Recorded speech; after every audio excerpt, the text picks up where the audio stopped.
Nothing ever felt as good or as easy as when we were young. Oh, though I felt misunderstood, it was a pleasure running away with you. Hey guys, it's Kristi. Welcome back to my channel.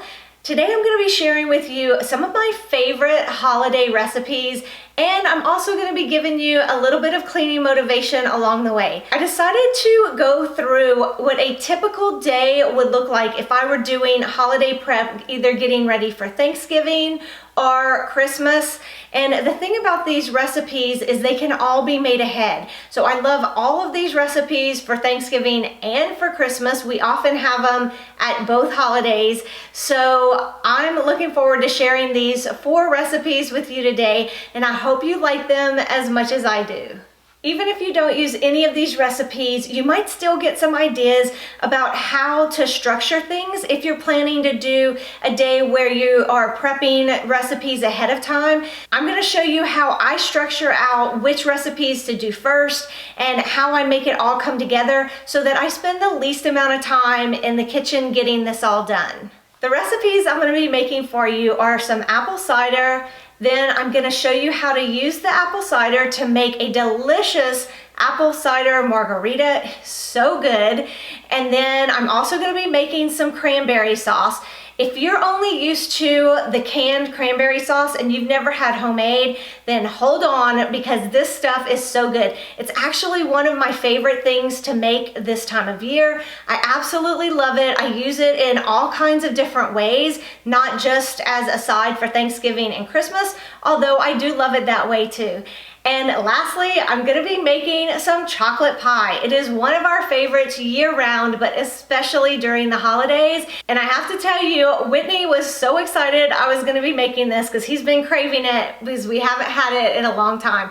And it was like everything I could do to keep him from cutting into it before I was done with my video. So these are some of our favorite recipes throughout the holiday season. Let me know in the comments, what is one of your favorite recipes for the holiday season? What are some things you make every year and can't go without? This video is a collab with my friend Michelle from MyEverydayWifeLife. Michelle is also going to be doing some cooking and cleaning, and she has a really special dessert in mind. I'm not sure exactly everything she's doing, but I know this dessert that she's making is one that Whitney will absolutely love. So I can't wait to see the recipe, and I know you're going to get some great ideas from her too. I'll leave the link for Michelle's channel in the description box below so you can check out her video when you're done watching mine. I have this funny little quirk about me, and I want to know if you are the same way or not. I have trouble going into the kitchen, especially if I know I'm going to be doing a decent amount of cooking in there, without having my house at least straightened up a little bit. Tell me if you're like that. I hope I'm not the only one that's like that. So I started out my day by just doing a little bit of tidying and picking up around the house. Whitney and I had woken up that morning and we had gone out and run some errands, gone grocery shopping, and did different things. So by the time I got started, it was after lunch, and I still hadn't straightened up the couches from the day before. So I started out in the media room and just straightened up in there, took out, I think there was a glass of tea that was still in there, that type of thing. So I took all of that out, straightened up the couch, and then when I was done with that, I headed into the living room and did the same thing.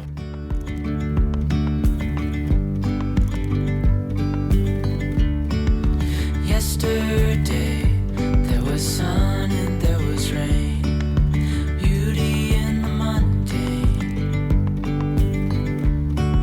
And as the light startled our eyes, we let go. So in the living room, I didn't do much, but I just straightened up the couch a little bit and got everything back in order. And then my rug needed to be vacuumed, so I just took a couple of minutes and vacuumed the rug.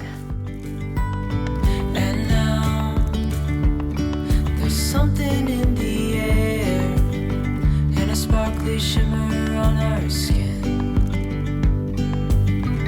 restoring everything within. Oh,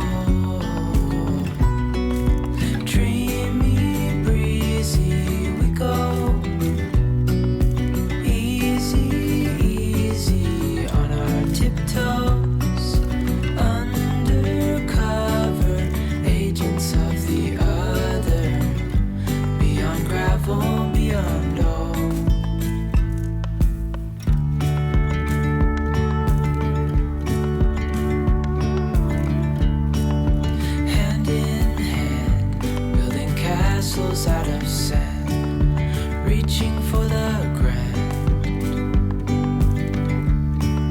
As willows align, we lose track. Before I started in the kitchen, I went ahead and got my essential oil diffuser going. It always makes me feel good to have a nice fall scent in the air, especially since I was going to be doing some fall cooking. The apple cider I'm going to make is going to smell delicious too, but I still wanted to have my oils going.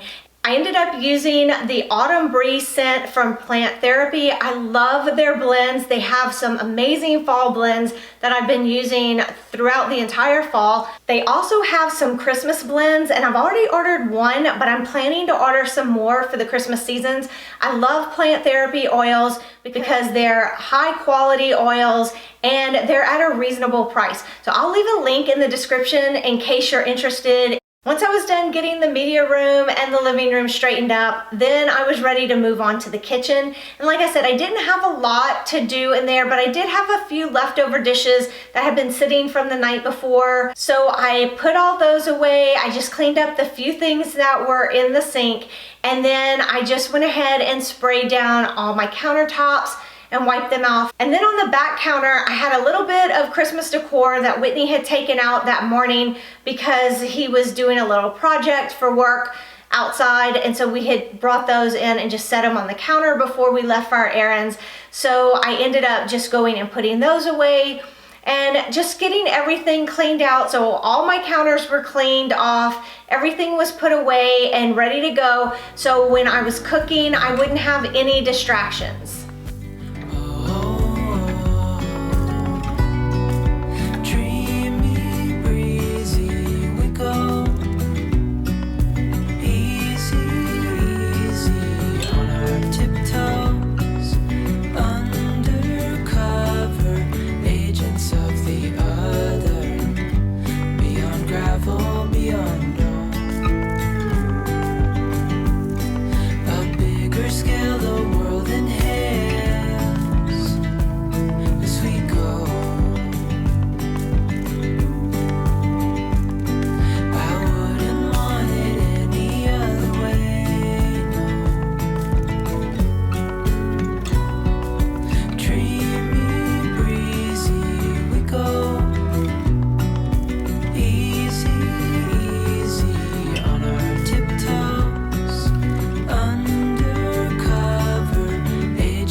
Once I had everything cleaned and I was ready to start cooking, I decided to start with the apple cider. And the reason I wanted to start with the apple cider is because I wanted to get it on the stove. I knew it was gonna smell amazing while I was cooking everything else, so that was part of it. But also I could get that going and then I would be able to let it sit while I was cooking everything else and just let it cool down when I was done. And it would have all the spices in it, so it would just have more time to sit and kind of meld the spices while I was letting it cool down. A lot of times I will make my apple cider completely from scratch using fresh apples and oranges and everything else. But this time I decided to do a quicker version where I use store-bought apple juice. And when I do this, I always buy organic apples or apple juice because apples are part of the dirty dozen. So when I do this, I like to use organic apples so they don't have all of the pesticides. This version is so easy because you're already using the apple juice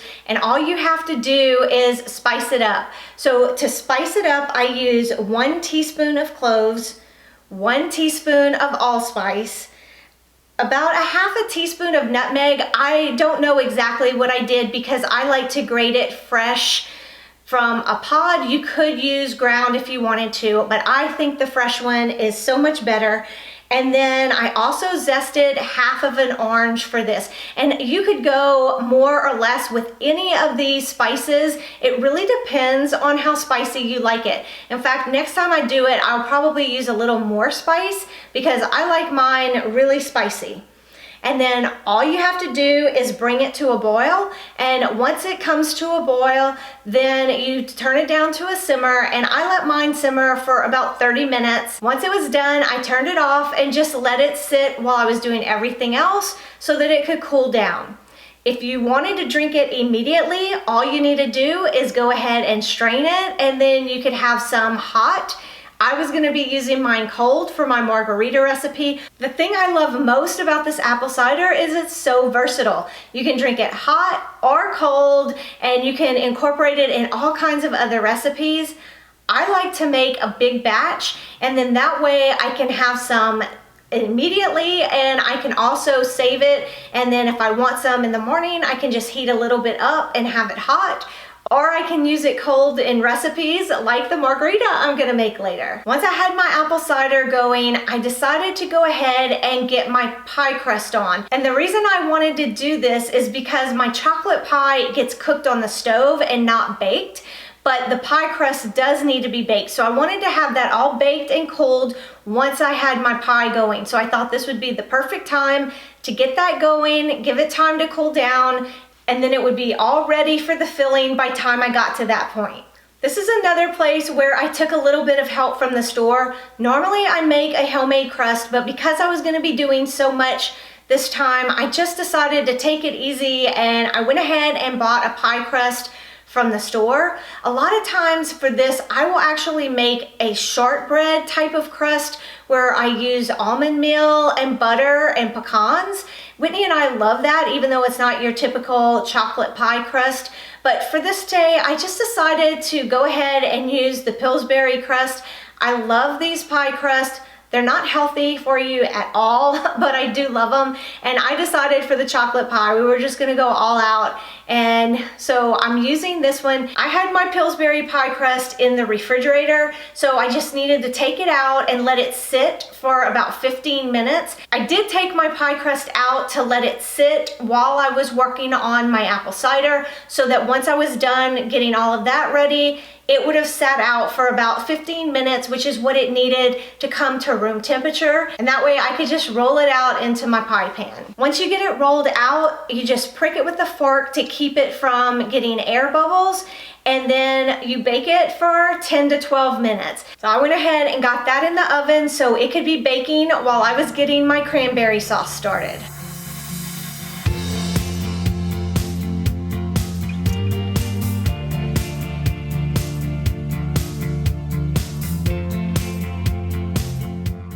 For the cranberry sauce, I used 16 ounces of cranberries. It was 2 8-ounce bags. And then I used 1/2 cup of honey because the cranberries are really, really tart. So you're gonna need something to sweeten it up a little bit and help tone down all of that tartness. For this, you can use any type of sugar you want, really. You could use honey. I used a dark honey because that's what I had on hand, but it would be even better with a light honey because you wouldn't taste the honey quite so much. I've also used maple syrup in the past, which is really good. You can always use sugar, or if you're on a keto diet or something else, you could use monk fruit or stevia or some other type of keto sweetener. I also used a 1/2 teaspoon of cinnamon, about a 1/2 teaspoon of nutmeg, and again, I like to grate my nutmeg fresh if I can possibly do that. So I had some, so that's what I did. And then I used that same orange and I just zested the other half of the orange. So between my apple cider and this recipe, I ended up using the entire orange. But you could literally zest an entire orange for this. And a lot of people will actually put orange juice as the liquid in this. But I wanted to keep the sugar down as much as possible in here. So I went ahead and just used a cup of water. But you could use orange juice instead of the water if you prefer. And then all you do for this is bring it up to a boil, and then once it gets to a boil, I turn it down and just let it simmer. And what you want to look for is you want the cranberries to start popping. They're all gonna pop open, and you can stir and kind of mash them with the back of your spoon to help break them down if you want. And then I just let it go until all of the cranberries have popped.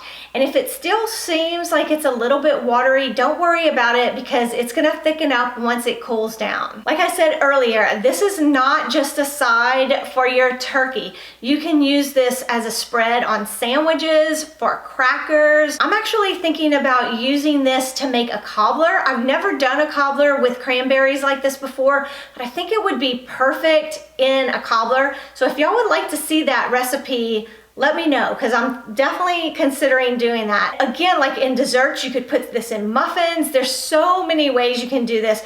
You can make smoothies with it. The possibilities with this cranberry sauce are endless. I hope you give it a try, and I hope you love it as much as I do. My pie crust finished baking before the cranberry sauce was done, so I went ahead and took that out of the oven, and then it was the perfect time to go ahead and get started with my chocolate pie. My pie plate is 10 inches, so it's pretty big, so I always double my recipe. So I'm gonna put down in the description box the original recipe for the pie filling. Just know that if you have a smaller pie plate, it'll be perfect, but if you're using a larger pie plate like I am, then you might want to double your recipe too. For the double recipe of the pie filling, I used 2 cups of sugar, 2/3 cup of flour, a dash of salt, and 2/3 cup of cocoa. So you want to take all of those ingredients, and I just put them in the pot that I'm going to be cooking it in, and then I mix these really well. And that's a key. You want to make sure that all of your dry ingredients are mixed very well so they'll all get incorporated evenly once you start cooking things. It's been you all along, but I've been too caught up to see it, baby. We can have it all if I just could get myself together. I'm not wasting another minute. If it goes up in flames, I'll take the pain. If I never try to get it, I can just forget it. I'm done playing the waiting game. I'm so done. I'm all done playing the waiting game. Baby, like the stars, I've been a million miles away, but you've been in my heart, somewhere down. For the wet ingredients, I beat 4 egg yolks, and then I had 2 tablespoons of butter and 4 cups of milk. And my other wet ingredient is gonna be 1 teaspoon of vanilla, but we're not gonna put that in until after everything has already cooked. For the wet ingredients, I just go ahead and dump them in. You don't need to worry about mixing them together, although you could, but it's not necessary. I've never mixed my wet ingredients, only the dry ingredients. Up in flames, I'll take the pain. If I never try to get it, I can just forget it. I'm done playing the waiting game. I'm so done. I'm all done playing the waiting game. The key to this chocolate pie is you have to stir it constantly. So I turn on the fire, I mix everything together, and I don't stop stirring. So you just want to put it on medium heat, and you want to stir. It will take a little while for this to come together, but you need to stir it so that it doesn't burn. And I never leave the stove. I stand there and stir constantly until it gets to a point to where it thickens up, and when you take your spoon, you can just drop it down on top and it will just sit on top of itself. And so when it does that, you know that it's ready. So listen, girl. I'm not wasting another minute. If it goes up in flames, I'll take the pain. At that point, I turn off the stove and I pull it off of the heat, and then that's when you add your vanilla. And I added a teaspoon of vanilla because I doubled the recipe. Once you have the vanilla incorporated, you pour it into your pie crust. I ended up overfilling mine a little bit, but that's okay. Who doesn't love more chocolate, right? And then you just let it cool, and I let it cool completely before I do anything else. So just set it aside so that it has plenty of time to cool down. So another thing that I do is I go ahead and I clean while I'm working. So I don't know, are you one that likes to clean as you go, or do you wait till the very end? I find that I like to clean as I go because I can be working on one thing and then cleaning. So as soon as I'm done, I go ahead and clean all the dishes up, so then it keeps my kitchen ready for the next thing. By the time I had the pie filling done and the pie was cooling, then I was ready to go ahead and strain my apple cider because that was already cooled down. So it's really easy. You just strain it through a fine mesh sieve just to get all of the solids out, and then other than that, it's ready to go. I usually take mine and put it back in a pot once I've strained it, and that way if I want to have it hot, I have a pot all ready to go. I just put it back on the stove. Leave everything for me, stay the night, oh, miss your flight. Walk through the rain with me, get soaked to the skin, feel free, shut the world out, let's hang out. One of my favorite things to do with the apple cider is to make different types of drinks with it. And one of my favorite drinks is an apple cider margarita. It's so easy to make and so delicious. So for the margarita, all you need is some tequila. I use only 1 ounce of tequila. In a typical margarita, you would use 2 ounces of tequila, but I don't like my drink strong, so I use 1 ounce of tequila. Then I use 1 ounce of Cointreau. You can use any type of orange liqueur that you want. So usually it's 2 parts tequila to 1 part of orange liqueur. And like I said, I do a 1-to-1 ratio because I don't like mine too strong. And then for the apple cider, you just use half a cup of apple cider or more, up to your liking. I ended up using a half a cup of apple cider, and then I also juiced 1 lime. And again, you can do this according to your own taste, but I don't want the lime in this case to overpower the apple cider. So I found that 1 lime was the perfect amount. I added my ice to the shaker and added all of the ingredients. And then I like to shake it up so it gets really cold. Before I pour it in the glass, I like to rim my glass. So I just had a little bowl with some water, and I just dipped the rim of the glass in the water, and I had already mixed up a little bit of sea salt and cinnamon, and I used that to rim my glass, and it's so good. Then I pour in my margarita, and I like to garnish it with a little slice of apple and a little bit of lemon, and sometimes a cinnamon stick. I prefer my margaritas to be unsweetened, but if you prefer to have it a little bit sweeter, then you could always add a little bit of maple syrup. The maple syrup would work really well with the apple cider, so I think that would be a great complement. Or you could always use simple syrup, but I really do think the maple syrup would be a better complement for the apple cider. You can always increase this recipe to make a whole pitcher of margaritas. If you were going to have several people over, it would be the perfect recipe for that. At this point, it was time for dinner, so I took my margarita and Whitney made me a little meat and cheese plate. So I went outside and enjoyed the nice cool evening air while I ate my meat and cheese plate and enjoyed my margarita. And then I came in and I did the final step for the chocolate pie, and that was to make my whipped cream. If you are using store-bought whipped cream, please stop. It is so easy to make. You're not even gonna believe how easy it is, and it tastes so much better. I can't even remember the last time I used any type of store-bought whipped cream, because it's just so easy to make. Just like for the pie filling, I doubled my recipe for the whipped cream, so I'll have the original recipe down in the description box, but if you want to do it exactly like I did, then just know that I doubled my recipe. I always take my mixing bowl and put it in the freezer. That's one of the keys to getting a really good whipped cream.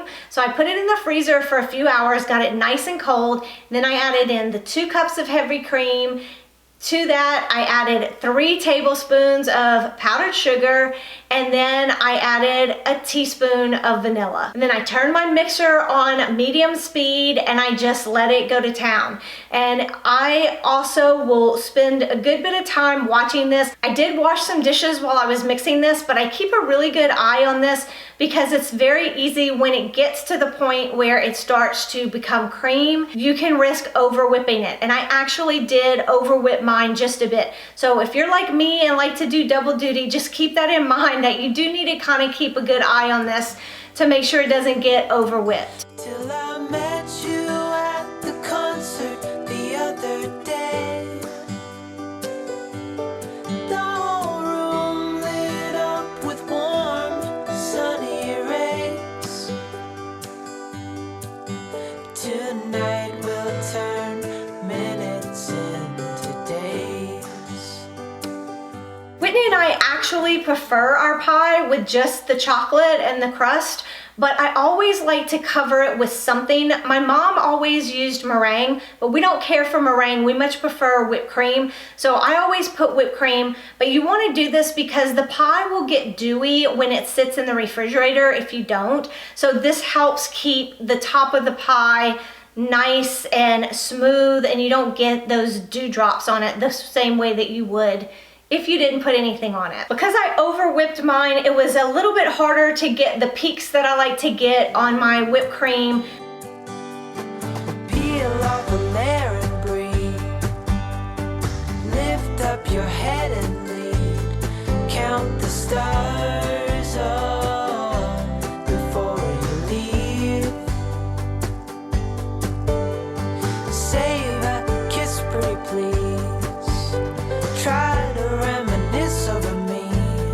Know that I will cherish your My other tip for you with your chocolate pie or any type of cream pie where the top of it is covered like this is to go ahead and shave a little bit of chocolate on top of the whipped cream when you go to serve it. So that way people know that it's actually a chocolate pie. And if it was a lemon meringue, I would put lemons on top. So that will always help people to know what's actually inside of the pie.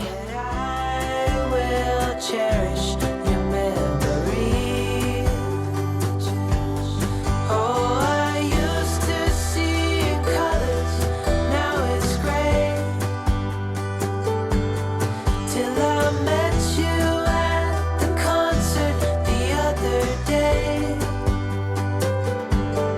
The whole room lit up with warm, sunny rays. Tonight we'll turn. Because I always clean as I go, I just had a few dishes to finish up at the end. I didn't film all of that for you, but I did get a clip of the end where I show you my clean kitchen, except for the few dishes that I left out to dry. It makes it so easy, so either that night I can put everything away before I go to bed, or if I decide to leave it out, it's just a few things to put away in the morning and my kitchen's ready to go for the day the next day. I hope you got tons of motivation and ideas from this video today. If you try any of the recipes, please tag me on Instagram so I can see exactly what you did. I would love that. Make sure you go check out Michelle's channel to see what she's cooking up for you and get some more cleaning motivation from her as well. If you like this video and got any ideas from it, please give it a thumbs up. That really helps me out. If you're not already subscribed, I would love to have you subscribe and join our community. And make sure you turn on your bell notifications so you won't miss any of my videos. And as always, thank you so much for watching. I appreciate you more than you know. I'll catch you in the next one. Bye.